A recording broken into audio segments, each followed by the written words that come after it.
عليكم ورحمة الله وبركاته. بشرى من القرآن الكريم لعلاج أي مرض إن شاء الله سبحانه وتعالى، حتى ولو كان الإنسان عقيما. وهذه البشرى ليست من عندي، ولكن قالها الإمام علي رضي الله عنه وأرضاه.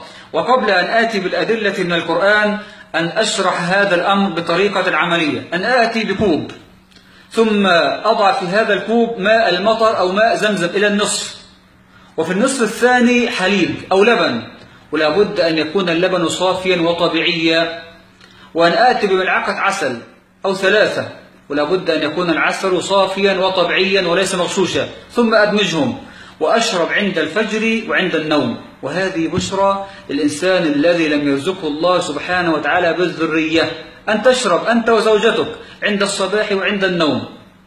وأزيد على هذا الاستغفار والدعاء عند السحر قبل الفجر، فهو دعاء مستجاب. وإياك أن تجرب هذا الأمر، لابد أن تكون متيقنا في وعد الله سبحانه وتعالى. فلقد قال الله سبحانه وتعالى عن ماء المطر: وأنزلنا من السماء ماء مباركا. وقال الحبيب المصطفى صلى الله عليه وسلم عن ماء زمزم: لما شرب له. وقال الله سبحانه وتعالى عن اللبن: من بين فرث ودم لبنا خالصا سائغا للشاربين. وقال الله سبحانه وتعالى عن العسل: فيه شفاء للناس، فهي منظومة متكاملة طبية. سبحان الله.